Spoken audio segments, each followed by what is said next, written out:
യേശുവിൻ്റെ കൂട്ടായ്മയിലെ സ്നേഹം നിറഞ്ഞ എല്ലാ പ്രിയ സഹോദരി സഹോദരങ്ങൾക്കും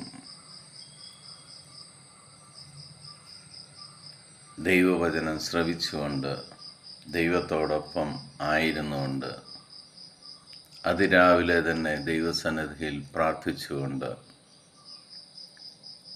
ഒരു ദിവസം തുടങ്ങുന്ന എല്ലാ പ്രിയ മക്കൾക്കും ദൈവാനുഗ്രഹം നിറഞ്ഞ ഒരു ദിവസം ആശംസിക്കുന്നു. ഇന്ന് നമ്മൾ ശ്രവിക്കുന്ന തിരുവചന ഭാഗം യെശയ്യാ പ്രവാചകന്റെ പുസ്തകം 54-ാം അധ്യായം 17-ാം തിരുവചനം. കർത്താവ് അരുളിച്ചെയ്യുന്നു, നിന്നെ ഉപദ്രവിക്കാൻ ഉണ്ടാക്കിയ ഒരായുധവും ഫലപ്രദമാവുകയില്ല. നിനക്കെതിരെ വിധി പ്രസ്താവിക്കുന്ന എല്ലാ നാവുകളെയും നീ ഖണ്ഡിക്കും. കർത്താവിൻ്റെ ദാസരുടെ പൈതൃകവും എൻ്റെ നീതി നടത്തലുമാണ് ഇത്.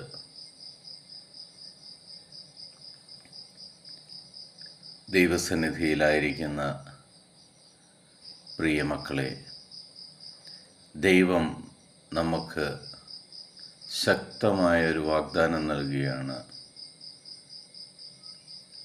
ശത്രു നിന്നെ ഉപദ്രവിക്കുവാൻ വേണ്ടി നിനക്കെതിരെ ഉണ്ടാക്കിയിരിക്കുന്ന ഒരായുധവും ഫലപ്രദമായി ഉപയോഗിക്കുവാൻ അവന് സാധിക്കുകയില്ല.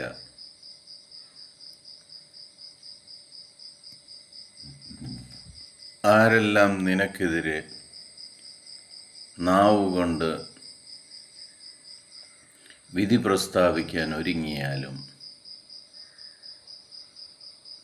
അവരെ എല്ലാവരെയും ഖണ്ഡിക്കുന്ന രീതിയിൽ സംസാരിക്കുവാനുള്ള കഴിവ് ദൈവം നിന്നിലൂടെ കാണിച്ചു തരും. ഒന്നും നമ്മുടെ കഴിവോ മിടുക്കോ അല്ല. എന്നാൽ ദൈവമായ കർത്താവ് ദൈവമക്കൾക്ക് വേണ്ടി ഇടപെടുന്ന നിമിഷങ്ങളിൽ സംഭവിക്കുന്ന കാര്യങ്ങളാണ്. അവൻ നമുക്ക് വേണ്ടി യുദ്ധം ചെയ്യും. അവൻ നമ്മുടെ നാവിലൂടെ നമുക്കെതിരെ വിധി പ്രസ്താവിക്കുന്നതിന് ഖണ്ഡിക്കും.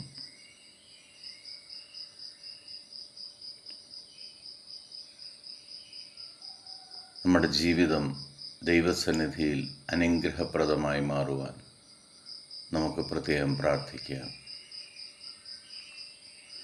ദൈവാത്മാവിൻ്റെ ശക്തമായ സംരക്ഷണവും ഇടപെടലും നമ്മുടെ ജീവിതത്തിൽ ഉണ്ടാകുവാൻ വേണ്ടി ദൈവത്തോടൊപ്പമായിരിക്കാം.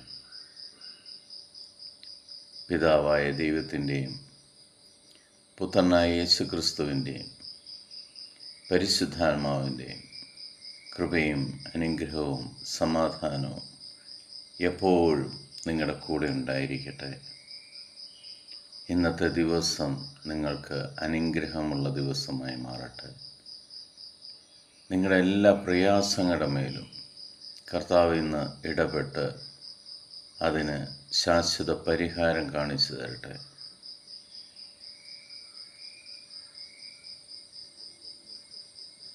ദൈവാനുഗ്രഹത്തിനായി ദൈവം ഇടപെടുന്നതിനായി പ്രാർത്ഥിച്ചുകൊണ്ടിരിക്കുന്ന എല്ലാവരുടെയും പ്രാർത്ഥനകൾക്ക് കർത്താവ് മറുപടി തന്ന് അനുഗ്രഹിക്കട്ടെ എന്ന് പ്രാർത്ഥിക്കുന്നു. ലോകത്തിലെ 830 കോടി മക്കളെയും ദൈവത്തിൻ്റേതാക്കി മാറ്റുവാൻ ദൈവസന്നിധിയിലേക്ക് നമുക്ക് സമർപ്പിക്കാം.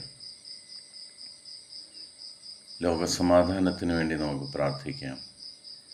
കുടുംബസമാധാനത്തിന് വേണ്ടി പ്രാർത്ഥിക്കാം.